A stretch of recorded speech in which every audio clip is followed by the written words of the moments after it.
જ્યારે પણ ઉઠશે ચર્ચાનું ચક્રવાત।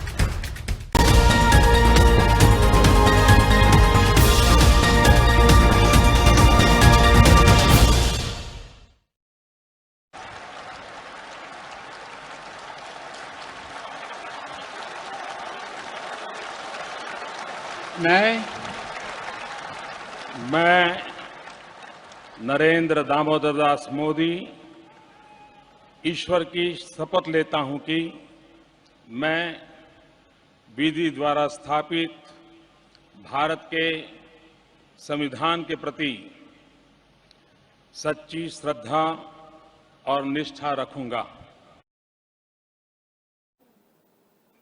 नमस्कार दर्शक मित्रों, आप જોઈ રહ્યા છો કે ન્યૂઝ અને હું છું જીગર। કાલ, આજ અને આવતીકાલમાં આપનું સ્વાગત છે। દર્શક મિત્રો, 26મી મે 2014 આ એ દિવસ હતો જ્યારે દેશની કમાન એક વખત ગુજરાતીએ સંભાળી। મોદી સરકારના 8 વર્ષ પૂરા થઈ ચૂક્યા છે। આ તકે દેશમાં અલગ અલગ જગ્યાએ અલગ અલગ કાર્યક્રમોનું આયોજન થઈ ચૂક્યું છે। સરકાર સુશાસન, સેવા, ગરીબ કલ્યાણના મૂળ મંત્ર પર કામ કરી રહી છે તેવો દાવો સરકારનો છે। ભાજપના રાષ્ટ્રીય અધ્યક્ષે કહ્યું કે સમાજના છેલ્લી વ્યક્તિ સુધી સરકારી યોજનાઓનો લાભ પહોંચી રહ્યો છે। રાષ્ટ્રીય અધ્યક્ષે ત્યાં સુધી કહ્યું કે પહેલા યોજનાઓ માત્ર કાગળ પર બનતી હતી અને ત્યાં લાગુ થતી હતી, પરંતુ આજે જાહેરાતથી લઈને અંત સુધી તેનું મોનિટરિંગ થઈ રહ્યું છે। દરેક યોજનાઓનો લાભ जनता सुधी पहुंची शके छे तेवुं जेपी नड्डाए कह्युं। पीएम मोदीए देशनी राजनीतिनी संस्कृति बदली दीधी छे। दर्शक मित्रों, जे रीते वडाप्रधान नरेंद्र मोदी 26મી મે 2014 दिवसे शपथ लीधा अने ते यादगार क्षणना थोड़ाक अंश जे छे ते अत्यारे जोवानुं चूकीए नहीं, कारण के मोदी सरकारे 8 वर्ष पूर्ण कर्या छे। आवो जोईए ते क्षण। Prime minister Shri Narendra Damodar Das Modi.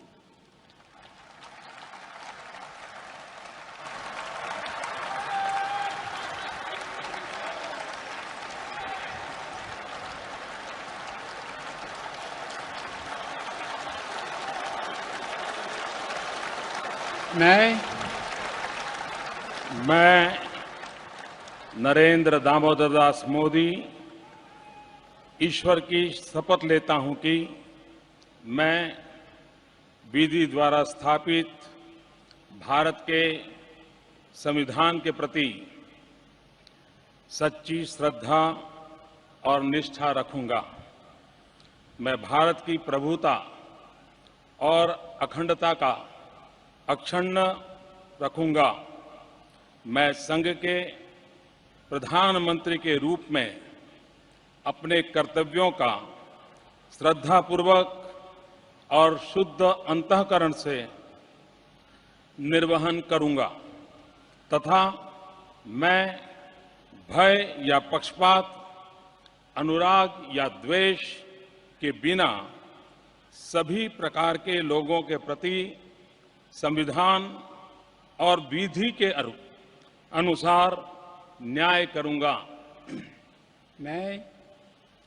मैं नरेंद्र दामोदर दास मोदी ईश्वर की शपथ लेता हूं कि जो विषय संघ के प्रधानमंत्री के रूप में मेरे विचार के लिए लाया जाएगा अथवा मुझे ज्ञात होगा, उसे किसी व्यक्ति या व्यक्तियों को तब के सिवाय जबकि प्रधानमंत्री के रूप में अपने कर्तव्यों के सम्यक निर्वहन के लिए ऐसा करना अपेक्षित हो, मैं प्रत्यक्ष अथवा अप्रत्यक्ष रूप से संसूचित या प्रकट नहीं करूंगा। जेपी नड्डा कही रहा है कि पीएम नरेंद्र मोदीए देशनी राजनीतिनी संस्कृति बदली है અને સાથે સરકારના કામકાજની રીતમાં પણ ઘણા પરિવર્તનો લાવ્યા છે। આજે લોકોના મનમાં ભાવ છે કે જો મોદી છે તો મુમકિન છે, સાથે એક જવાબદાર સરકાર ચાલી રહી છે। જેપી નડ્ડા વધુમાં કહી રહ્યા છે કે અમે નેશન ફર્સ્ટની નીતિ સાથે આગળ વધી રહ્યા છીએ। અંત્યોદયની ગતિને આગળ વધારી છે અને પહેલી યોજનાઓનો અમલ માત્ર કાગળ પર થતો હતો, પરંતુ આજે યોજના બનાવવાથી લઈને અમલ કરવા સુધી નીચલા સ્તર સુધી મોનિટરિંગ થઈ રહ્યું છે. જેપી નડ્ડાએ વધુમાં કહ્યું કે પાછલી સરકારે 70 વર્ષમાં શિક્ષણ વિભાગે જે રીતે કામ કર્યું હતું તેના આંકડા જોઈએ તો 6.37 લાખ પ્રાથમિક શાળાઓ બનાવી હતી, પરંતુ મોદી સરકારના 8 વર્ષના કાર્યકાળમાં 6.53 લાખ પ્રાથમિક વિદ્યાલયો બની છે. યુનિવર્સલ એજ્યુકેશનની દ્રષ્ટિએ આપણે આગળ વધી રહ્યા છીએ. સરકારની ગરીબ કલ્યાણ યોજનાની વિવિધ સ્તરે પ્રશંસા થઈ રહી છે. કોરોના સંકટ વચ્ચે સ્વાસ્થ્ય સંબંધી સમાધાનની સાથે કોઈ દેશે આર્થિક મામલાને પણ હલ કર્યો હોય તો તે ભારત છે. સરકારે 2 વર્ષમાં આશરે 80 કરોડ ગરીબોને ફ્રી રાશન આપ્યું છે અને આ કામની વિશ્વભરમાં પ્રશંસા પણ થઈ હતી. જ્યારે વડાપ્રધાન નરેન્દ્ર મોદી ભૂતકાળમાં થોડાક વર્ષો પહેલા દુબઈની મુલાકાતે હતા ત્યારે ત્યાં આગળ જે માહોલ હતો તે પણ જોવો અને જાણવો જરૂરી છે. આવો જોઈએ ભારતનો દબદબો દુબઈની અંદર શું હતો તેની ક્ષણ નિહાળીએ.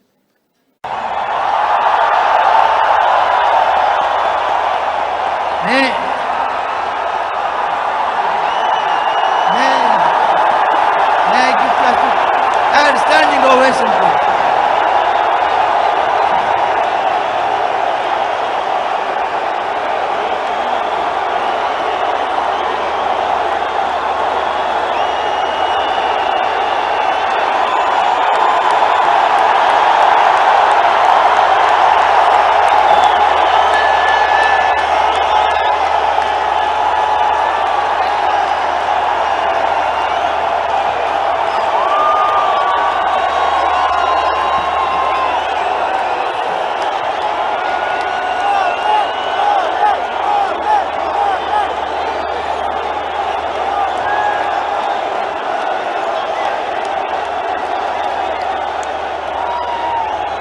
Thank you, thank you, thank you.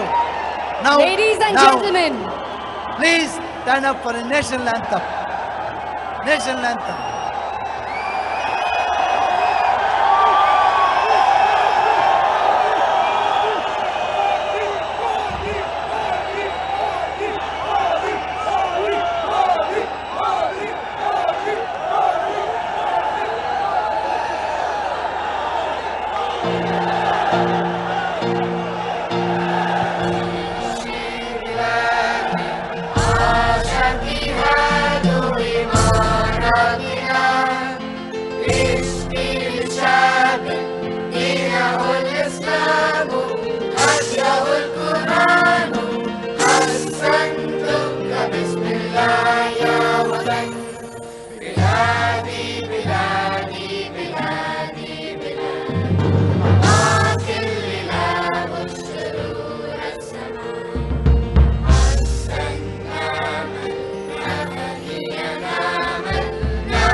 जनगण मन अधिनायक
દુબઈમાં જે પ્રમાણે દ્રશ્યો સામે આવી રહ્યા હતા તે વખતે તે જોઈને લાગે કે ભારતનો દબદબો દુબઈ સહિત દુનિયાના દરેક દેશોમાં છે.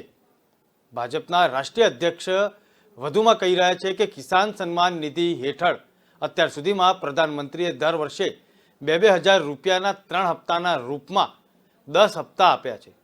1,80,00,000 કરોડ રૂપિયાનો ખર્ચ અત્યાર સુધીમાં કરવામાં આવ્યો છે.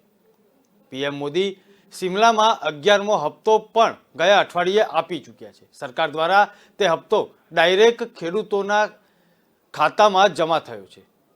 પરંતુ જ્યારે દેશ અને દુનિયાની અંદર ભારતનો દબદબો વધી રહ્યો હોય ત્યારે દિલ્હીમાં તે સમયે ચાલી રહેલા ખેડૂતના આંદોલનના ભણકારા ગુજરાતમાં પણ જોવા મળ્યા હતા.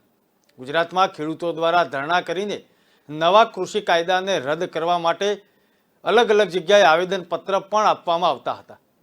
સાથે સાથે પ્રજાસત્તાક દિવસ હોય, કાયદાને રદ કરવાની માંગ હોય કે ખેડૂત સંગઠનો દ્વારા બોલાવવામાં આવેલા ટ્રેક્ટર પરેડ દરમિયાન હજારો વિરોધીઓની પોલીસ સાથે સંઘર્ષણ થવું, આ બધી જ ઘટનાઓ 2021માં બની.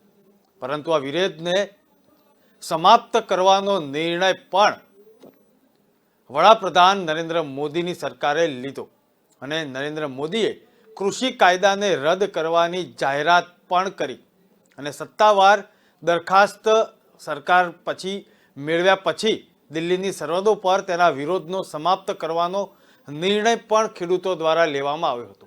આ પણ એક સિદ્ધિ હતી. નર્મદા યોજના હેઠળ સરદાર સરોવર ડેમના ગેટ બંધ કરવાની મંજૂરી પણ મોદી સરકારના કાર્યકાળમાં મળી. નરેન્દ્ર મોદીએ સરદાર સરોવર ડેમના દરવાજા બંધ કરવાની ગુજરાતની લાંબા સમયની માંગણીને મંજૂરી આપી દીધી હતી. આ બધી જ વાત કરીશું મોદી સરકારના 8 વર્ષ પૂર્ણ થયા છે ત્યારે. પરંતુ જે દ્રશ્યો આપણે દુબઈથી જોયા તે જ દુબઈના સ્ટેડિયમમાં વડાપ્રધાન નરેન્દ્ર મોદીએ તે વખતે શું કહ્યું હતું તે જોઈએ.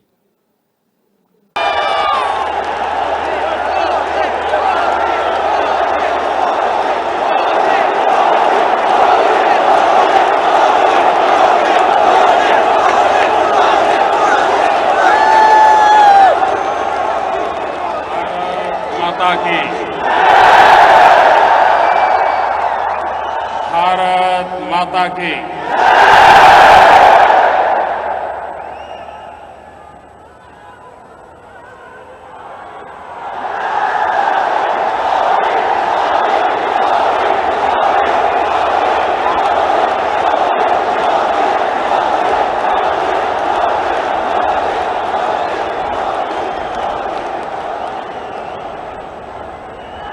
दुबई की धरती पर मैं आज मेरे सामने लघु भारत के दर्शन कर रहा हूं.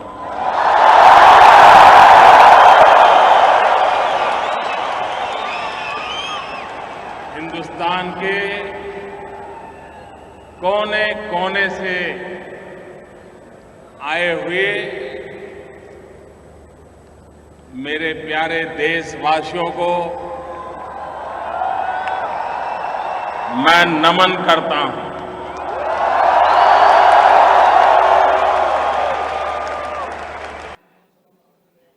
વડાપ્રધાન નરેન્દ્ર મોદીના એક સરકારની વાત કરી રહ્યા હતા આપણે અને 8 વર્ષ પૂર્ણ કર્યા છે ત્યારે 17 દિવસની અંદર જ વડાપ્રધાન નરેન્દ્ર મોદીએ સરદાર સરોવર ડેમના દરવાજા બંધ કરવાની ગુજરાતની લાંબા સમયની માંગણીને મંજૂરી આપી.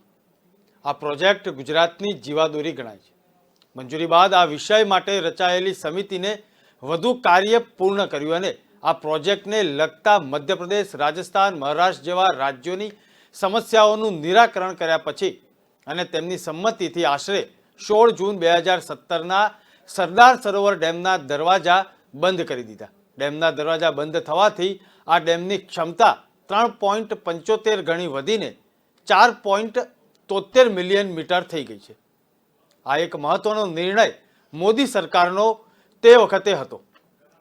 કયા કયા મોદી સરકારના નિર્ણયો હતા તે બધી જ આજે વાત કરીશું. પરંતુ સિમલામાં નરેન્દ્ર મોદીએ થોડાક દિવસ પહેલા 8 વર્ષ પૂર્ણ કર્યા મોદી સરકારે ત્યારે શું કહ્યું તે જોઈએ. नमस्ते जी। नमस्ते नरेंद्र मोदी साहब, नमस्ते। ताशी जी कैसे हैं आप? मैं ठीक हूँ साहब, मेहरबानी साहब, आपका शुक्रिया। लद्दाख में मौसम कैसा है? अभी तकरीबन आज थोड़ा दुगला जैसा है साहब, मौसम में वैसे तकरीबन ठीक है जी। अभी टूरिस्ट आना शुरू हुआ कि नहीं हुआ? बहुत से टूरिस्ट हैं साहब, बहुत टूरिस्ट आ रहे हैं। जी जी। अच्छा ताशी जी बताइए अपने विषय में, और आपको भारत सरकार की किन योजनाओं का लाभ मिला? हमें बहुत मिला साहब, आपकी मेहरबानी से, आपके गवर्नमेंट की मेहरबानी से शुक्रिया अदा करता हूँ। हमको जल जीवन मिशन से हमको मिला है PMYG का स्कीम से हमको घर बनाने का मौका मिला। आपका बहुत बहुत शुक्रिया जी। पहले जिस मकान में रहते थे और अब खुद का मकान मिला है, तो क्या फर्क महसूस कर रहे हैं? जी पहले हमारे पास रूम होती थी, लेकिन बहुत कच्चा रूम होती थी, तो उसमें हमको बैठने का बहुत सहूलियत ठीक से नहीं होता था, क्योंकि बर्फ के टाइम पर, बारिश के टाइम पर शौचालय भी सही नहीं होती थी, हमारे पास आंगन भी नहीं होती, तो बहुत तकलीफ होता था। अभी आपके मेहरबानी से हमें पैसा मिला, तो हमको स्कीम के हिसाब से हमको पैसा मिला, हमको अपना पक्का घर मिला, बहुत मिला, अच्छा मिला, शौचालय भी बनाया, अटैच बाथरूम मिला, आंगन मिला। बहुत मैं खुशी हूँ, बहुत अच्छे हूँ साहब। चलिए, हम भी कभी सिरमौर आया करते थे। हाँ जी सर।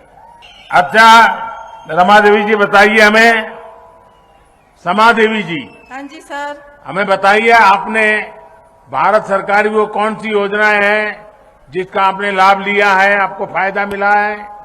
सर मुझे पहले तो प्रधानमंत्री आवास योजना के तहत मकान का मिला है, जिसमें कि मेरे पास बहुत ही कच्चा मकान था। मुझे ये सुविधा सरकार की ओर से भी मिली है। कुछ हमने दिहाड़ी मजदूरी करके कुछ पैसा हमने इकट्ठा भी किया था सर, जिससे कि हमें ये सुविधा मिली, और कुछ पैसा वो लगा दिया, फिर हमने उस पैसे से अपना कच्चा मकान पक्का बना दिया है सर। सरकार की तरफ से कितना पैसा मिला समा जी? सर जी मुझे सरकार की तरफ से 1.5 लाख की राशि मिली थी। अच्छा, कोई दिक्कत तो नहीं हुई पैसा पाने में? नहीं सर, कोई दिक्कत नहीं हुई। अच्छा। हाँ जी सर। और मकान आपको जैसा चाहिए था वैसा बना दिया? हाँ जी सर। अभी मकान अच्छा बना दिया तो मेहमान भी बहुत आते होंगे? हाँ जी सर, मेहमान भी आते हैं। तो फिर नया नया खाना पकाना पड़ता होगा? हाँ जी सर। तो फिर खर्चा बढ़ गया होगा अब तो? कोई बात नहीं सर, ये तो आप लोगों की, आपके सरकार की और आपकी बहुत बहुत आभार व्यक्त करती हूँ मैं। મોદી સરકારે 8 વર્ષની અંદર જે નિર્ણયો લીધા હતા તેમાં એક નિર્ણય હતો નોટબંધીનો। 2016ની 8મી નવેમ્બરે નોટબંધીની જાહેરાત કરીને 500 અને 1000 રૂપિયાની નોટો પર પ્રતિબંધ મૂકવામાં આવ્યો। રાતોરાત 500 અને 1000ની નોટો બંધ થઈ ગઈ। એક બાજુ મોદી સરકાર બજારમાંથી કાળા નાણાંનું ચલણ અટકાવવા રાતોરાત નોટબંધીની જાહેરાત કરતી હતી, તો બીજી બાજુ અચાનક થયેલી જાહેરાતથી સ્થિતિ અસ્તવ્યસ્ત બની ગઈ હતી। નવી કરન્સીના સર્ક્યુલેશનમાં વિલંબ થઈ રહ્યો હોવાથી લોકોમાં ઉશ્કેરાટ વધી ગયો હતો। તેની વ્યાપાર પર ઊંડી અસર જોવા મળી રહી હતી। સામાન્ય લોકો હેરાન થઈ રહ્યા હતા અને રોકડની તંગીને કારણે સમગ્ર અર્થવ્યવસ્થા ઠપ થઈ ગઈ હતી। વિજય માલ્યા, નીરવ મોદી, મેહુલ ચોકસી, લલિત મોદી, નરેન્દ્ર મોદી સરકારના શાસન દરમિયાન કરોડોના કૌભાંડ કરીને દેશથી ભાગી ચૂક્યા છે અને તેમના પર કાર્યવાહી કરવામાં મોદી સરકાર નાકામ રહી છે, તે પણ એક આ 8 વર્ષની અંદર સામે આવેલી વાતો છે।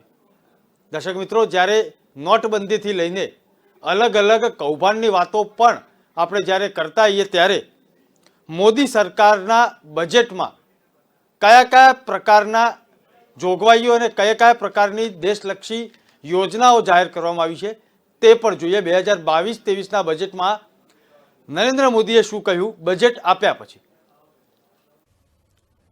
100 साल की भयंकर आपदा के 100 साल की विकास का नया विश्वास लेकर आया है। ये बजट अर्थव्यवस्था को मजबूती देने के साथ ही सामान्य मानवी के लिए अनेक नए अवसर बनाएगा। ये बजट मोर इंफ्रास्ट्रक्चर, मोर इन्वेस्टमेंट, मोर ग्रोथ और मोर जॉब्स की नई संभावनाओं से भरा हुआ है। और एक नया क्षेत्र और खुला है और वो है ग्रीन जॉब्स का। ये बजट तत्कालीन आवश्यकताओं का भी समाधान करता है और देश के युवाओं के उज्जवल भविष्य को भी सुनिश्चित करता है। ये पिछले कुछ घंटों से देख रहा हूं जिस प्रकार से इस बजट का हर क्षेत्र में स्वागत हुआ है। सामान्य मानवी की जो सकारात्मक प्रतिक्रिया आई है उसने जनता जनार्दन की सेवा का हमारा उत्साह अनेक गुना बढ़ा। વડાપ્રધાન નરેન્દ્ર મોદી અને તેમની સરકારના 8 વર્ષની અંદર એક બીજો મહત્વનો નિર્ણય લેવામાં આવ્યો જીએસટીને લઈને। દેશવ્યાપી જીએસટી જેમાં એક્સાઇઝ ડ્યુટી, સર્વિસ ટેક્સ અને વેટ જેવા 17 સ્થાનિક સ્લેબનો સમાવેશ થતો હતો। 1 જુલાઈ 2017ના રોજ આ લાગુ કરવામાં આવ્યો। જીએસટીનો અમલ કરવામાં આવ્યો ત્યારે એવું કહેવામાં આવતું હતું કે મોટાભાગના વેરાને તેમાં આવરી લેવામાં આવ્યા હોવાથી કરવેરા પ્રણાલી વધારે સરળ બનશે અને લોકોને રાહત મળશે। પરંતુ કરવેરાની જે સરળ બની રહેશે તે એક વાત હતી, તેમાં અત્યારે હાલ તો સામાન્ય પ્રજાને જીએસટીના લીધે રાહત જે મળવી જોઈએ તે મળી નથી। આ એક 8 વર્ષની અંદર લાગુ કરાયેલા જીએસટીની એક હકીકત છે। બીજો એક મહત્વનો નિર્ણય સ્ટેચ્યુ ઓફ યુનિટી, દુનિયાનું સૌથી ઊંચું સ્ટેચ્યુ ગુજરાતમાં અને નર્મદાના કિનારે બનાવવામાં આવ્યું છે। તે મોદી સરકારના શાસનકાળ દરમિયાન બન્યું।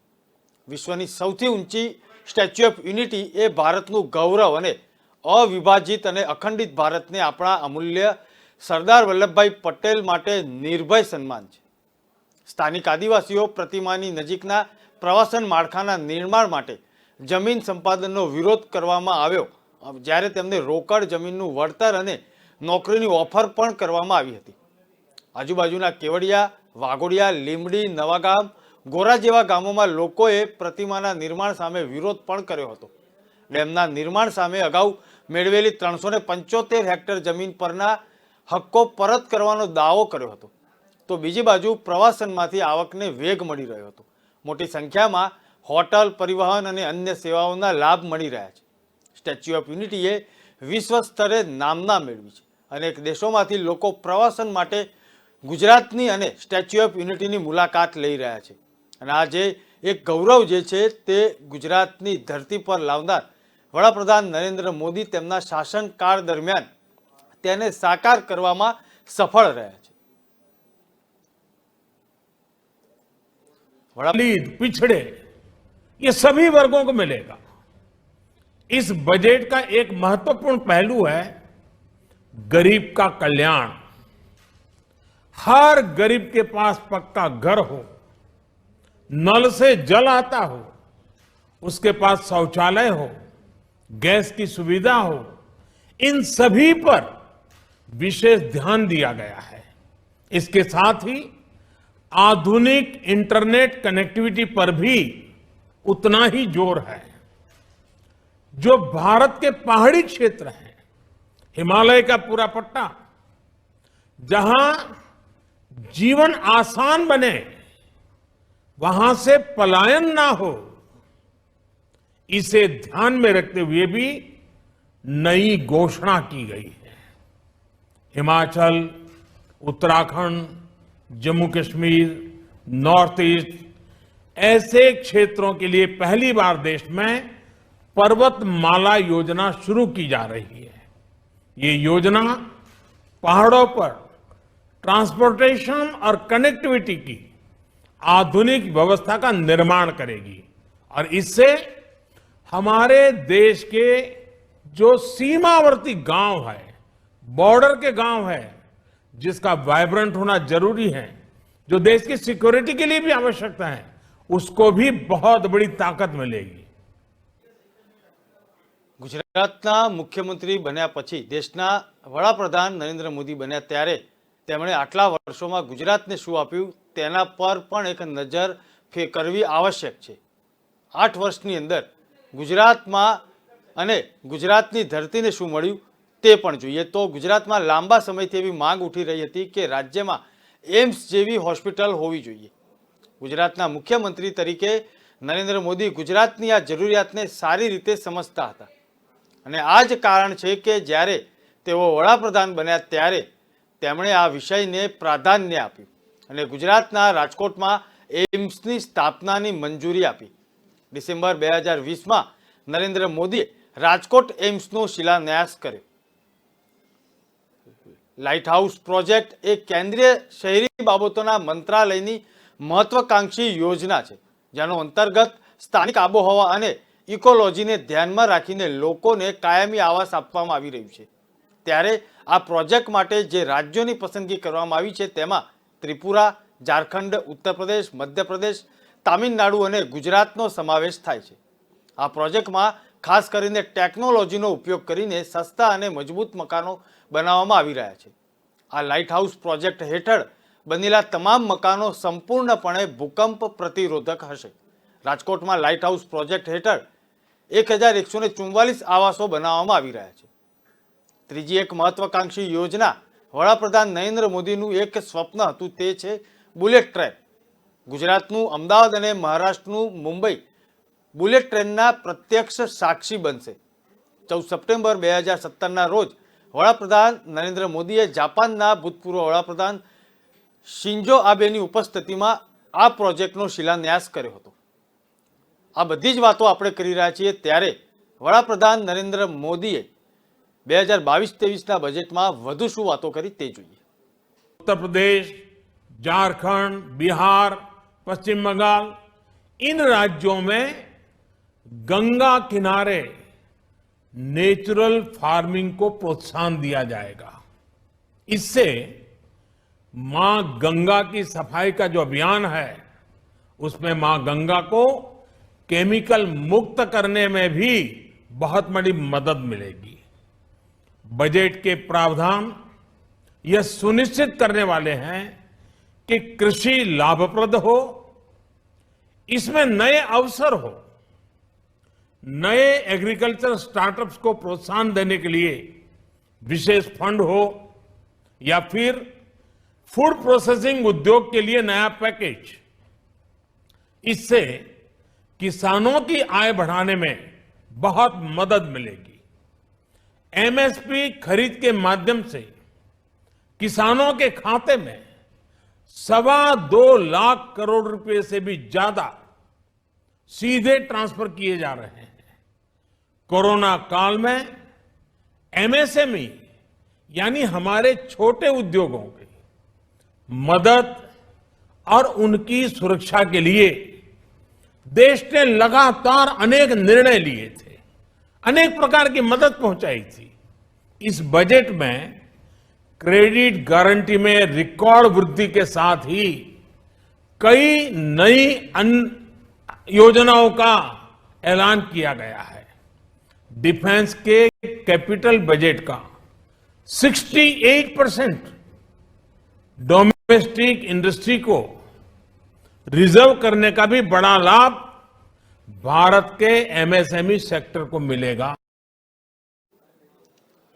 દર્શક મિત્રો, જે રીતે મોદી સરકારના 8 વર્ષ પૂર્ણ થઈ રહ્યા છે ત્યારે દેશમાં એક બાજુ પ્રાચીન નગરોને ફરી વસાવવામાં આવી રહ્યા છે, પ્રાચીન સંસ્કૃતિને નવી રીતે લોકો સમક્ષ મૂકવામાં આવી રહ્યું છે, મસ્જિદમાંથી મંદિરોના અવશેષ મળી રહ્યા છે, ઇતિહાસને નવી રીતે લખવાની માંગ થઈ રહી છે અને બીજી તરફ પ્રાચીન શહેરોમાં જ ક્યાંક ને ક્યાંક સ્માર્ટ સિટી બની રહ્યા છે।